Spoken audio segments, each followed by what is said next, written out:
अच्छा, अब देखो क्वेश्चन नंबर 1 बेटा आपसे ये कहता है कि the diagram shows a prism of length 90 centimetre, the cross section PQRST of the prism is a semicircle above a rectangle. PQRT is a rectangle and we have RST as a semicircle with diameter RT. ठीक है। उसके बाद कहता है PQ और RT की length 60 centimetre है, PT and QR की लेंथ 45 सेंटीमीटर है। सही। तो क्वेश्चन की जो रिक्वायरमेंट है, क्वेश्चन जो आपको चाहिए वो यहाँ पे हमारे पास क्या है बेटा, एक गिवन प्रिज्म है। ठीक है। और आपको यहाँ पे जो है बेटा वॉल्यूम फाइंड आउट करना है। ठीक है। So in this question you have to find out the volume of a prism. अब देखो हमने एक फॉर्मूला पढ़ा था कि जब भी हमारे पास प्रिज्म आता है तो जनरल फॉर्मूला हमने पढ़ा था, वॉल्यूम का फॉर्मूला बेटा आपके पास होता है area of cross section. Area of cross section multiply by diagonal height. और डायगोनल हाइट को दूसरे अल्फाज में बेटा आपके पास जो है वो हाइट ऑफ अ प्रिज्म भी कहा जाता है। सही है। तो ये आपके पास फॉर्मूला होता है जो जनरल फॉर्मूला हर प्रिज्म में एप्लीकेबल आपके पास होता है। ठीक है। अच्छा, अब यहाँ पे एरिया ऑफ क्रॉस सेक्शन से क्या मुराद है इसको थोड़ा सा समझो। क्रॉस सेक्शन का मतलब ये होता है कि we are talking about 2D shape. जहां भी क्रॉस सेक्शन लिखा हुआ है या क्रॉस सेक्शन अगर मैं कहीं लिख रहा हूं तो इसका मतलब है we are talking about 2D shape. और हमें कैसे पता चलेगा 2D शेप कौन सी है? 2D शेप आपके पास हमेशा फ्रंट फेस होता है। ये फ्रंट फेस मेरे पास क्या है? ये आपके पास फ्रंट फेस आ गया बेटा रेक्टेंगल। ये फ्रंट फेस है। ठीक है। और उसके ऊपर जो आपके पास है वो क्या है? यहाँ पे सेमी सर्कल है। अब यहाँ पे मेजोरिटी स्टूडेंट गलती क्या करते हैं, उन्हें ये नजर आ रहा है कि ये सेमी सर्कल है, लेकिन क्योंकि हम 3D पढ़ रहे हैं तो वो इसे क्या कंसिडर कर रहे होते हैं? Half of a half of a cylinder. Cylinder ऐसे ही शेप है, अगर मैं सिलेंडर मेरे पास वर्टिकल नहीं हॉरिजॉन्टल और उसे मैं बीच से कट कर दूं तो ये टॉप ऑफ द सिलेंडर आपके पास मौजूद है। ठीक है। इसी तरीके से अगर इसकी मैं बात करता हूं, इस शेप की 3D में इसको अगर रीड आउट करता हूं तो ये शेप मेरे पास क्यूबॉइड कहलाती है। सही है। तो स्टूडेंट मिस्टेक जो करते हैं वो यही करते हैं कि वो कहते हैं यार यहाँ तो 3D शेप है तो मैं यहाँ पे क्या कंसिडर कर लूं? हाफ ऑफ सिलेंडर और क्यूबॉइड कंसिडर कर लूं। लेकिन फॉर्मूला क्या कहता है? फॉर्मूला कहता है एरिया ऑफ क्रॉस सेक्शन, यानी आपने 2D शेप यूज करना है। एरिया ऑफ 2D शेप, और उससे आप मल्टीप्लाई कर दो किसको? डायगोनल हाइट को। You will get the answer directly. सही है। बहुत आसान है, सिर्फ दिखने में मुश्किल है, कुछ खास नहीं है। अब क्रॉस सेक्शन में दो शेप्स कौन सी नजर आ रही है भाई? बहुत इजी है, दो शेप मुझे नजर आ रही है। ये वाली शेप क्या कहलाती है? सेमी सर्कल, क्योंकि हम क्रॉस सेक्शन की बात कर रहे हैं। ठीक है। और ये वाली शेप क्या कहलाती है? रेक्टेंगल। तो हमें जो पीछे वाला पार्ट है, इस पार्ट से अभी हमें कोई गर्ज नहीं है, अभी हमें यहां से मतलब नहीं है। We only talk about this front face. ये फ्रंट फेस की बात हो रही है। तो ऊपर वाला सेमी सर्कल हो गया, नीचे वाला रेक्टेंगल हो गया मेरे पास। तो अगर मैं फॉर्मूला स्पेसिफिक करता हूं इस क्वेश्चन के लिए, तो आपके पास इन शॉर्ट वो कह रहा है कि भाई आप सबसे पहले रेक्टेंगल, उसका फॉर्मूला लिख लो, which is length multiply by breadth. ये लिख लिया मैंने। Plus area of semi circle इसके ऊपर आएगा तो वो होता है आपके पास pi are square divided by 2। तो ये complete area of cross section आपने लिख लिया। और मल्टीप्लाई क्या हो रहा है इससे? डायगोनल हाइट मल्टीप्लाई हो रही है। और डायगोनल हाइट क्या होती है? हमेशा ये वाली डायगोनल हाइट होती है। एज वी हैव डिस्कस्ड, ये वाली जो हाइट होती है ये हमेशा डायगोनल हाइट होती है। किसी भी 2D शेप को अगर मैं डायगोनल हाइट प्रोवाइड करता हूं वो डायगोनल हाइट भी कहलाती है, वो हाइट ऑफ प्रिज्म भी कहलाती है। ठीक है। तो डायगोनल हाइट यहाँ पे क्या है मेरे पास? 90 है। ये हो गया। अब वैल्यू सब्स्टिट्यूट करनी है डायरेक्टली, कुछ भी नहीं है। तो यहाँ पे सिंपल आप क्या करोगे? Volume is equals length multiply by breadth. Length की वैल्यू और ब्रेथ की value 60 multiply by 45। Since we are talking about this one, इसकी बात कर रहे हैं, तो ये लेंथ मेरे पास 60 है, ये आपके पास क्या हो गई? 45 हो गई। तो 60 टाइम्स 45 कर दोगे ब्रैकेट, प्लस पाई की वैल्यू 3.142। आर आपके पास क्या होगा? R is your radius. अगर टोटल ये 60 है, थोड़ा सा समझना बेटा, ये टोटल अगर कितना नजर आ रहा है, ये पूरा कितना है आपके पास? 60, विच is your diameter. If you consider with respect of this semi circle, तो उसके रिस्पेक्ट से ये पूरा डायामीटर कहलाएगा। अगर ये डायामीटर है और 60 है, तो यहां से मेरे मेरे पास यहां तक की लेंथ कितनी हो जाएगी? हाफ हो जाएगी, which will be 30। That is your radius. ये मेरे पास रेडियस हो गया। ये आप सब्सटीट्यूट कर दो, which is 30 square divided by 2, ये आपके पास हो गया। और मल्टीप्लाई किससे करना है बेटा? 90 से मल्टीप्लाई करना है। सही है। अब आप इसे सिंप्लीफाई करोगे, आपका यहां पे हो जाएगा बेटा, जो ब्रैकेट को सॉल्व करोगे यू विल हैव 4113.7, और आगे आपकी होगी तो 1 डेसिमल प्लेस ले लेते हैं, मल्टीप्लाई बाय 90 कर लोगे, तो वॉल्यूम का जो फाइनल आंसर आएगा दैट इज इक्वल्स 370,000। ठीक है, ये आपके पास जो है वो सेंटीमीटर क्यूब आखिर में लगा लोगे, क्योंकि वॉल्यूम है, तो ये आपके पास फाइनल आंसर आ जाएगा। एक 3D जो आपके पास एक ट्रे होती है, जो फिजिकल ट्रे होती है, उसकी उन्होंने dimension they the, that is 60 centimetre length, 40 centimetre width and depth 2 centimetre. वो ये कहता है ये ट्रे मेरे पास पानी से फिलअप हुई हुई है, भरी हुई है मुंह तक। सही है। उसके बाद ये कह रहा है कि इसी पानी को उठाकर मैंने, अब the water is poured into an empty cylinder of diameter 8 centimetre, इसी पानी को उठा के मैंने जो है वो सिलेंडर में डाल दिया। ठीक है। Calculate the depth of the water in the cylinder, यानी सिलेंडर की जो मेरे पास डेप्थ है वो हम किस तरीके से यहां पर कैलकुलेट करेंगे। ठीक है। तो सबसे पहले तो आप एक काम करो, क्योंकि मेरे पास यहां पे पानी से भरा हुआ है, तो इसका मतलब ये है कि वॉल्यूम का यूज है। तो सबसे पहले आप वॉल्यूम ऑफ अ ट्रे निकाल लो। So if you talk about volume of tray, tray मेरे पास यहाँ पे कौन सी शेप है? Tray is basically a cuboid, और क्यूबॉइड का जो फॉर्मूला होता है that is length multiply by breadth multiply by height.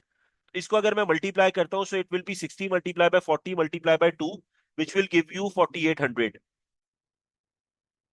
Centimetre cube. सही है। एक बात हमेशा याद रखना, जब भी एक, ये बहुत इंपॉर्टेंट है और बहुत ट्रिकी पार्ट है, इसमें स्टूडेंट घूम जाता है, लेकिन बहुत आसान है ये। इसमें क्या है, हमेशा याद रखना, जब भी एक चीज को उठा के दूसरे में डाला जाता है, तो वॉल्यूम कभी भी आपके पास चेंज नहीं होता। You can equate both the volumes. यानी इन शॉर्ट मैं ये कहना चाह रहा हूं कि क्योंकि हम पानी को एक चीज से उठा के दूसरी चीज में डाल रहे हैं, सही है, तो इसका volume, volume of shape 1 will be equal to volume of shape 2, ये याद रखना। दोबारा सुन लो, जब भी आप किसी भी लिक्विड को, क्योंकि लिक्विड हमेशा वॉल्यूम की फॉर्म का आपके पास दे रहा होता है, यानी वॉल्यूम में आंसर आ रहा होता है, तो आपने क्या काम करना होता है, जब भी मेरे पास लिक्विड को एक शेप से, एक 3D शेप से दूसरी 3D शेप में ट्रांसफर करते हो, तो you have to equate the volume of both 3D shapes, दोनों को इक्वेट करना होता है, ये याद रखना। ठीक है। तो अब हमारे पास यहां पर वॉल्यूम ऑफ ट्रे आपने निकाल लिया। नेक्स्ट शिफ्ट किस में हो रहा है? सिलेंडर में। तो ये है वॉल्यूम ऑफ सिलेंडर, और सिलेंडर का फॉर्मूला आपके पास क्या होता है? Pi are square H. ठीक है। अब इन्होंने आपसे क्या कहा? What is the, calculate the depth. Depth is basically the height, ऐसे ही होता है। अगर मैं लेट सपोज एक समझने के लिए एग्जांपल देता हूं, कि मैं आपके पास जो है वो एक उस पे खड़ा हो जाता हूं, कुआं सुना होगा सबने, सही, सबको पता है, जिसे आप क्या कहते हो, वेल भी कहते हो। ठीक है। अगर मैं वहां पे जाके खड़ा होता हूं और ऊपर से जब नीचे देखता हूं, if I want to find out the depth, depth मुझे कैलकुलेट करनी है कोई चीज फेंक कर, तो उसके लिए मैं क्या करता हूं, ऊपर से कोई चीज फेंकता हूं, तो डेफिनेटली वो उसकी हाइट को ही मेजर कर रहा होता है। Depth is in short basically a height. ठीक है। अगर मैं किसी वेल पे खड़ा होता हूं, ऊपर से मैंने जो है पत्थर फेंका, या ऊपर से मैं कोई जो है वो बॉल फेंकता हूं with a rope to fetch the water, पानी निकालने के लिए लेट सपोज, तो उसके लिए मुझे हाइट उसकी नापनी पड़ती है, उसी हाइट के हिसाब से फेंकना पड़ता है। तो in short depth is basically the height of that particular cylinder. सही है। तो मुझे यहाँ पे हाइट कैलकुलेट करनी है, हाइट ऑफ अ सिलेंडर। अगर हाइट ऑफ अ सिलेंडर निकालनी है तो मेरे पास रेडियस मुझे चाहिए, तो यहां पे उसने रेडियस आपको मेंशन किया हुआ है, दैट इज 8 सेंटीमीटर। ये उससे डायामीटर दिया हुआ है। ये क्या दिया हुआ है? दोबारा सुन लो बेटा, ये डायामीटर है, क्योंकि उसने मेंशन किया हुआ है दिस इज बेसिकली 8। ये अगर 8 है, तो हाफ इसका क्या हो जाएगा, यहां से लेके यहां तक, ये क्या हो जाएगा? That is your 4 centimetre. ये आपके पास 4 हो जाएगा इसका हाफ। ठीक है, विच इज द रेडियस। तो 3.142 रेडियस की वैल्यू हो गई 4 स्क्वायर मल्टीप्लाई बाय हाइट मेरे पास हो गया, तो ये बन जाएगा 50.265 H। अब हमने ये कहा कि जब भी लिक्विड एक 3D शेप से दूसरी 3D शेप में जाता है, तो volume of liquid 1 will be equals to volume of liquid, sorry, volume of 3D shape 2। तो ये आपके पास कन्वर्ट हो जाता है। तो हमारे पास वॉल्यूम ऑफ 1 यानी वॉल्यूम ऑफ ट्रे क्या है? 4800 equals volume of cylinder that is 50.265 H। H मैंने फाइंड आउट करना है, सो 4800 डिवाइडेड बाय 50.265, तो एच का जो आपके पास आंसर है दैट इज 95.5 सेंटीमीटर, यानी वो आपको डेप्थ उसने बता दी कि वो 95.5 सेंटीमीटर की डेप्थ है मेरे पास यहाँ पे सिलेंडर की। अब क्वेश्चन को देखो बेटा, क्वेश्चन में आपके पास एक साइड पे क्या नजर आ रहा है, सिलेंडर नजर आ रहा है, दूसरी साइड पे आपके पास क्या है बेटा, स्फीयर। सही है। उससे क्योंकि अच्छा दिखने में मुझे एक सर्कल नजर आ रहा है, लेकिन एक बात याद रखना कि उन्होंने इसको जो है वो मेंशन कर दिया, तो आप अज्यूम नहीं कर सकते। ठीक है, तो आपने क्या कर दिया उससे, मेरे पास क्या कर दिया, मेंशन कर दिया कि मेरे पास क्या है, स्फीयर है।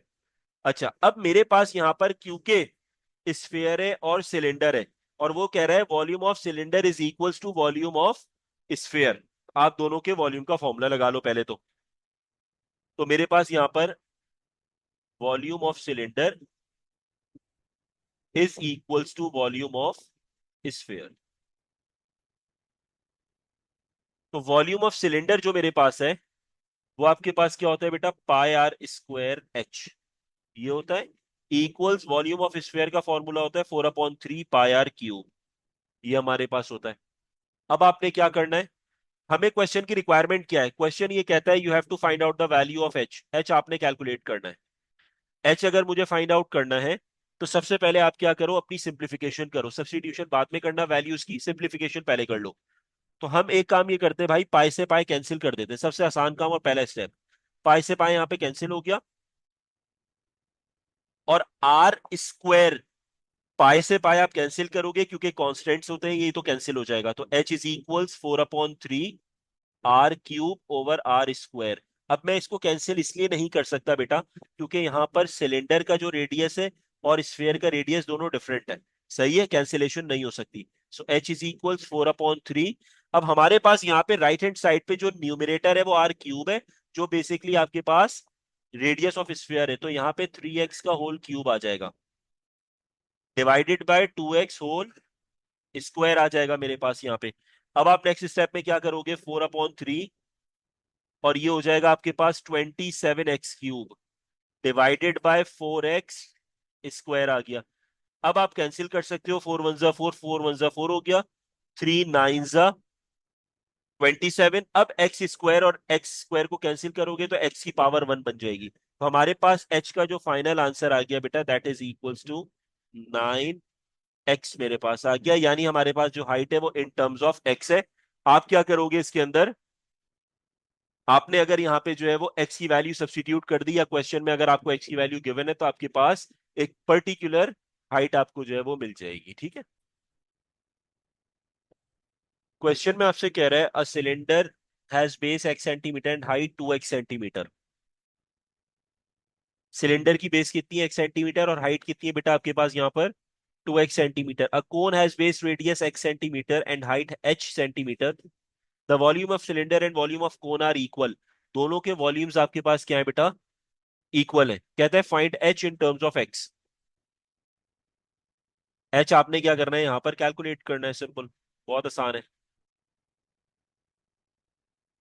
फॉर्मूला क्या हो जाएगा, volume of cylinder equals volume of कोन। अगर मैं वॉल्यूम सिलेंडर की बात करता हूं तो फॉर्मूला क्या है, pi are square h equals volume of cone आपके पास 1/3 pi are square h. Value substitute करनी है, पाई तो आपके पास डायरेक्ट कैंसिल हो जाएगा। सही है, आर यानी रेडियस ऑफ सिलेंडर, और हाइट ऑफ सिलेंडर क्या है, रेडियस ऑफ सिलेंडर आपको नजर आ रहा है बेटा, एक्स है, सो it will B x square. ठीक है, ये देखो, रेडियस ऑफ सिलेंडर कितना है, एक्स सेंटीमीटर, और हाइट ऑफ सिलेंडर कितनी है, 2x है। तो ये हो जाएगा बेटा आपके पास 2x इक्वल्स 1/3। अब रेडियस ऑफ कोन देखो और height of cone, radius of cone क्या है, x है, और हाइट ऑफ कोन क्या है, h है। तो ये हो गया बेटा आपके पास x स्क्वायर, और ये क्या हो गया आपके पास, एच हो गया। सही।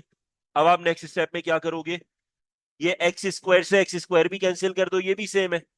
तो सिंपल क्या हो गया, 2x is equals h/3। 3 divide हो रहा है, दूसरी साइड पे जाके मल्टीप्लाई होगा, 3 into two is 6x equals h। ये आपके पास हाइट ऑफ अ कोन आ गया। सही है। क्वेश्चन में क्या कहता है, the hole as a square cross section, वो होल का बता दिया उससे। सिंपल वो ये कह रहा है कि भाई वॉल्यूम फाइंड आउट कर दो, लेकिन किस चीज का वॉल्यूम, वॉल्यूम आपने फाइंड आउट करना है कि जब मैंने बड़े वाले वुडन 3D जो आपके पास यहाँ पर कौन सा है, क्यूब है, इसमें से जब मैंने यहां से छोटा वाला क्यूब अगर मैंने निकाल दिया, तो ये जो बीच का मेरे पास पोर्शन बच रहा है, इसका वॉल्यूम क्या होगा 3D में। सही है, क्यूब का जो वॉल्यूम है, और ये बेसिकली वुड है तो वो वुड के बारे में बात कर रहा है, तो इसका क्यूब आपका वॉल्यूम क्या होगा। अब दिखने में शेप इतनी खौफनाक क्या है, पता नहीं कौन सा आपके पास इसमें होल होगा, होल है और इसमें से कैसे वॉल्यूम या सरफेस एरिया पता नहीं क्या, कोई रॉकेट साइंस नहीं है। सिंपल एक टेक्निक है, सिंपल लॉजिक है। जब भी रिमेनिंग पार्ट का वॉल्यूम निकालना हो, जब भी रिमेनिंग पार्ट का वॉल्यूम निकालना हो, बड़ी शेप के वॉल्यूम में से छोटी शेप के वॉल्यूम को सब्ट्रैक्ट कर दो। एक सिंपल फॉर्मूला, कोई मैंने नई चीज नहीं बताई। कितनी ही मुश्किल शेप नजर आ जाए, अगर रिमेनिंग पार्ट चाहिए तो आपने सिंपल क्या करना है, बड़ी जो शेप है, चाहे वो 3D में हो या 2D में हो, बड़ी जो आपके पास शेप है उसमें से छोटी शेप का वॉल्यूम निकाल दो। सिंपल दैट्स इट, कुछ भी नहीं करना है इसके अंदर। और वॉल्यूम होता ही 3D शेप में, 2D शेप में वैसे भी नहीं होता। तो आपने सिंपल यहाँ पे तो यही वाला काम करना है। 2D शेप में एरिया के साथ यही काम करना है कि अगर एरिया ऑफ शेडेड बोलेगा तो बड़ी शेप के एरिया में से छोटी शेप के एरिया माइनस करो, तो 2D शेप का आंसर आ जाएगा एरिया का, शेडेड रीजन। इसी तरह अगर यहाँ पे वॉल्यूम निकालना है 3D में, तो बड़ी जो आपके पास शेप है, चाहे वो क्यूब है, क्यूबॉइड है, कोई भी शेप है, उसमें से छोटी 3D शेप के जो है वॉल्यूम को सब्ट्रैक्ट कर दो, तो आपके पास volume of a part, remaining part आ जाएगा या शेडेड पार्ट आ जाएगा। सिंपल, ठीक है, तो यही काम मैं करने लगा हूं यहाँ पर। दोनों मेरे पास यहाँ पर क्या मौजूद है, क्यूब मौजूद है। एक बड़ा वाला क्यूब है जिसकी डायमेंशन आपके पास यहाँ पे 5, 5, और ये मेरे पास डायगोनल हाइट 5 है। ठीक है, एक बड़ा क्यूब हो गया। एक छोटा क्यूब है, ये रहा। सही है। अच्छा, अब इसके अंदर एक चीज आइडेंटिफाई करनी है। आइडेंटिफाई आपने यहाँ पे क्या करना है कि मेरे पास बड़ा जो शेप है ये तो है क्यूब, सही है, जो 5 के हिसाब से। लेकिन उसने एक चीज कही, the hole has a square cross section of side 3। लेकिन यहां पर जो छोटी वाली शेप है, ये मेरे पास क्या है, क्यूब नहीं है। अब समझो ये क्यूब क्यों नहीं है, बहुत इंपॉर्टेंट सवाल सर पे पैदा होता है, भाई ये मेरे पास क्यूब क्यों नहीं है। रीजन उसका ये है, बड़ी शेप तो आपको नजर आ रही है, तीनों डायमेंशन है बड़ी के। ये वाली देखो 5 है, ये भी 5 है। तो यहां पर बेटा हमारे पास, अगर हम बड़े क्यूबॉइड क्यूब की बात करते हैं तो उसकी डायमेंशन क्या है भाई, height 5 centimetre, length 5 centimetre, breadth 5 centimetre, which shows कि ये मेरे पास क्या है, यहाँ पर क्यूब है। ये बात तो समझ आती है कि भाई बड़ा वाला मेरे पास क्यूब हो गई, बड़ी शेप। अब छोटी शेप भी तो फाइंड आउट करनी है कि छोटी वाली जो शेप है मेरे पास, जिसे मैं सब्ट्रैक्ट करूंगा to get the shaded area या to get the remaining part of a wood, तो ये मैं किस तरीके से जो है, वो कौन सी शेप है मेरे पास, वो शेप की फ्रंट टू डायमेंशंस दिखने में, ये एक बहुत कॉमन क्वेश्चन है। और इसमें बहुत कॉमन मिस्टेक होती है स्टूडेंट से। वो क्या होती है, वो उन्हें नजर आ रहा है कि यार ये छोटा वाला स्क्वायर है जिसकी ये डायमेंशन 3 सेंटीमीटर उससे दी हुई है, और ये डायमेंशन 3 सेंटीमीटर दी हुई है, जो आपको ये नजर भी आ रही है। अब वो क्या एज्यूम करते हैं स्टूडेंट्स, स्टूडेंट एज्यूम करते हैं चलो भाई ये भी मेरे पास जो है वो क्यूब क्यूब है, और मैं 3 × 3 × 3 करूंगा और दोनों को आपस में सब्ट्रैक्ट करके आंसर निकाल लूंगा। अप्रोच सब्ट्रैक्शन की सही है, लेकिन यहां पे कैलकुलेशन हो गई मिस्टेक। रीजन उसका समझना, भाई फ्रंट की डायमेंशन उसने आपको 3 दी, यानी लेंथ, और ये जो हाइट है ये 3 दे दी। लेकिन ये डेफिनेटली पीछे की तरफ जा रहा है, ऐसे ही जा रहा है ना, ऐसे पीछे की तरफ। 3D शेप है तो पीछे की तरफ जा रहा होगा, लाइक दिस, इस तरीके से जा रहा है। तो यहां से ये भी पीछे की तरफ जा रहा है, ये भी पीछे की तरफ इस तरीके से जा रहा है। ये मेरे पास हाइट है, ठीक है। तो इस जो डायगोनल हाइट है, ये जो डायगोनल हाइट है, जो डेप्थ है, ये क्या मौजूद है, ये तो इसने 5 दी हुई है ना। ये हाइट थोड़ी कम हो जाएगी। समझ आ रही है मेरी बात? यानी ये जो 3 और 3 है, लेकिन ये जो आपके पास होगा ये तो 5 सेंटीमीटर ही होगा। अगर ये 5 सेंटीमीटर मेरे पास है तो इसका क्या मतलब है? इसका मतलब है मेरी तो डायमेंशन चेंज हो गई। अब ये क्यूब नहीं रहा, ठीक है? अब ये मेरे पास शेप जो है वो क्यूब नहीं है। तो अब मैंने सिंपल क्या करना है, फॉर्मूला क्यूबॉइड का लगाना है, जो होता है length multiply by breadth multiply by height, ये वाला फॉर्मूला। तो इन शॉर्ट जो फॉर्मूला आपका ड्राइव हो रहा है वो फॉर पार्ट ए क्या हो रहा है, volume of remaining wooden part, यही फाइंड आउट करना है आपने। कैलकुलेट करने के लिए volume of cube minus volume of cuboid. सही है, मैंने बहुत कॉमन वाली मिस्टेक बता दी आप लोगों को, जो मेजॉरिटी स्टूडेंट कर रहे होते हैं कि दोनों क्यूब समझ के कैंसिल कर देते हैं। और उन्हें क्योंकि फ्रंट से उनकी भी गलती नहीं, उन्हें फ्रंट से 3 और 3 नजर आया, तो उन्होंने कहा भाई माइनस सिंपल ये क्यूब ही है, लेकिन वो भूल गए कि भाई उसकी डेप्थ जो है वो थोड़ी कम हो गई। डेप्थ तो वैसे ही है जो नॉर्मल बड़े वाले क्यूब की थी, 5 सेंटीमीटर। सही है। तो अब मेरे पास यहाँ पे क्या हो जाएगा, वॉल्यूम ऑफ क्यूब कितना है, 5 × 5 × 5 विच इज क्यूब। ये तो ठीक है, लेकिन वॉल्यूम ऑफ क्यूबॉइड क्या हो जाएगा, लेंथ 3 है, हाइट 3 है, लेकिन जो ब्रेथ है जो डेप्थ है वो 5 है मेरे पास। तो सिंपल ये हो जाएगा बेटा 125, ये हो गया आपके पास, -45,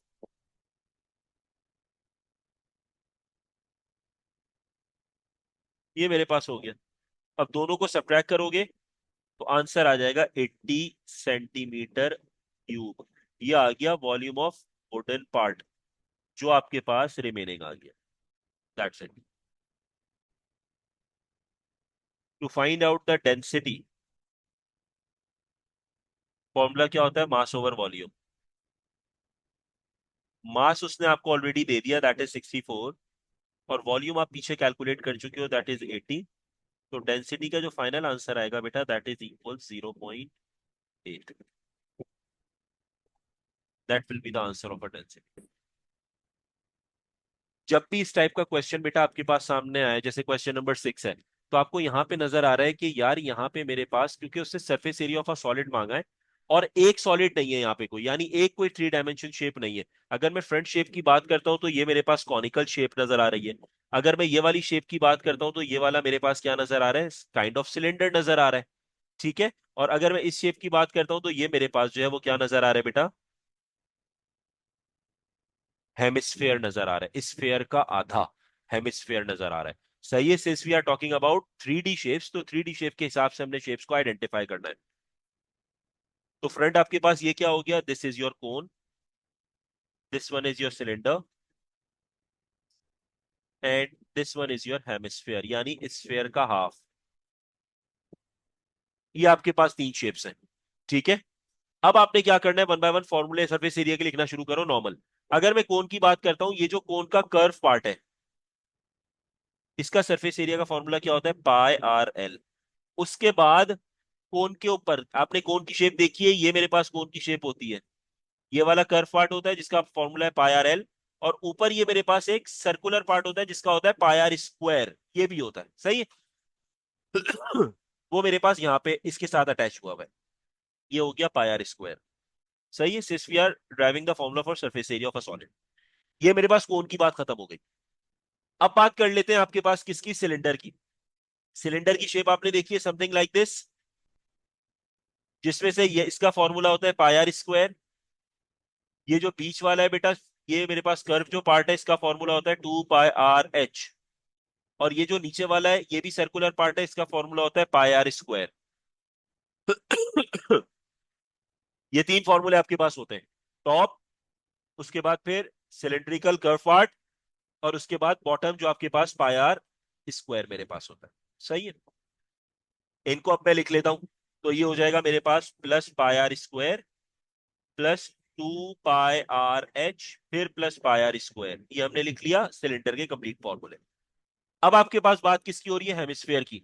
हेमिस्फेयर की शेप कैसी होती है, ऐसे, क्योंकि वो स्फेयर का हाफ होता है। तो हेमिस्फेयर की ये शेप होती है जिसका टॉप जो है वो होता है 2πr², और ये जो बॉटम है ये अगेन सर्कुलर होता है, तो इस वजह से ये πr² इसका एरिया होता है। तो टोटल मिलके ये 2πr² +πr² बनता है। सही है। तो ये जो बॉटम वाला पार्ट है जो सर्कुलर है, ये पाई आर स्क्वायर यहां पर है, तो मैं यहां लिख देता हूं पहले पाई आर स्क्वायर। उसके बाद ये वाला जो पार्ट है, कर्व वाला पार्ट है, ये मेरे पास ये कर्व वाला पार्ट है, तो 2 पाई आर स्क्वायर हो जाएगा इसका। अच्छा, ये एक ऐसा क्वेश्चन है जिसमें स्टूडेंट को अगर समझ भी आ जाती है ना कि फॉर्मूला किस तरह ड्राइव लिखा हुआ है मैंने, या याद भी होते हैं, तो वो लिख तो लेता है, लेकिन मेजोरिटी टाइम स्टूडेंट मिस कर देता है एक चीज को। वो चीज क्या है, उसे समझना। That is the most important point. Note down करो अपने पास सब। मोस्ट इंपॉर्टेंट पॉइंट है बेटा, whenever the two bases exactly overlap, whenever the shapes of two shapes of a base, सही है, यानी bases of two 3D shapes exactly overlap,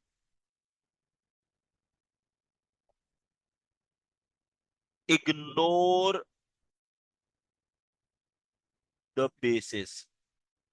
basis को क्या करोगे, कंप्लीटली इग्नोर करोगे। That is the most important point, ये याद रखना। बेसिस क्या होगा, इग्नोर होगा। हमेशा बेस को क्या कर दोगे, इग्नोर कर दोगे। याद रखना इस बात को, बेस क्या हो जाएगी, इग्नोर। अब यहां पे देखो, ये कोन की बेस और सिलेंडर की बेस, ये आपको नजर आ रहा होगा, कोन का और सिलेंडर की। कोन की बेस है और सिलेंडर का टॉप है, ये दोनों आपस में एग्जैक्टली ओवरलैप कर रहे हैं, दोनों को इग्नोर कर दो। तो यहां से ये दोनों इग्नोर हो गए भाई। पायर स्क्वायर और ये पायर स्क्वायर रिमूव हो गया। कैंसिलेशन का मतलब रिमूव है, खाली कैंसिल करके नहीं दिखाना, सही है, रिमूव हो गया ये। उसके बाद ये कर्व पार्ट आ गया विच विल बी एक्सेप्टेबल। उसके बाद अगेन ये दोनों बेसिस मेरे पास इग्नोर हो रही है। किसकी, हेमिस्फेयर की और सिलेंडर की। सिलेंडर की बेस आ रही है यानी बॉटम, और हेमिस्फेयर का बेस आ रहा है। ये दोनों आपस में एग्जैक्टली ओवरलैप कर रही हैं, तो ये भी इग्नोर हो जाएंगी। तो पायर स्क्वायर और पायर स्क्वायर ये भी एग्जैक्टली ओवरलैप होकर इग्नोर हो गया। अब मेरा फॉर्मूला क्या ड्राइव हुआ, surface area equals pi R L plus 2 pi R H plus 2 pi are square. अब रेडियस मेरे पास है, हाइट मेरे पास है, लेकिन एक प्रॉब्लम हो गई। वो क्या है कि अब मेरे पास अगेन ये वाला पार्ट नहीं है, एल नहीं है। L is basically known as the slanted height. सबको ये बात पता है एल क्या कहलाता है, स्लांटेड हाइट कहलाता है। और स्लांटेड हाइट हमेशा कैसी होती है, स्लांटेड हाइट इस तरीके से होती है, स्लांट होती है हमेशा, सही है। और वो कोन के अंदर होती है। तो let's have a discussion on cone first. ये कोन है मेरे पास, उससे वर्टिकल हाइट दी हुई है कोन की, ये देखो कोन की वर्टिकल हाइट है, दिस इज वर्टिकल हाइट। अगर वो स्लांट देगा तो वो खुद मेंशन करेगा ऐसे टिल्ड करके। अगर मेंशन नहीं है तो गलती से भी इसको ये नहीं सोचना कि ये स्लांटेड है। This is always a vertical height if it is mention like this. तो ये वर्टिकल हाइट ही है, सही है। तो वो 8 सेंटीमीटर है। तो vertical height is given in a question which is 8 centimetre. चलो भाई, ये बता दिया मैंने आपको। तो जो हाइट ये होगी, एग्जैक्टली यही हाइट तुम्हारे पास क्या होगी, अंदर वाली भी होगी, यही हाइट होगी एग्जैक्टली, मेरे पास वर्टिकल हाइट हो गई। ठीक हो गया। अब आप एक चीज और देखो, यहां पर 6 सेंटीमीटर है, ये क्या चीज है, ये मेरे पास अगर एक,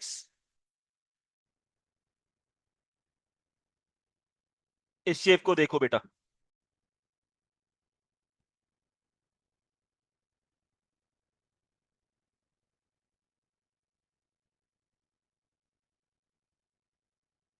ये मैं आपके पास आ गया हेमिस्फेयर।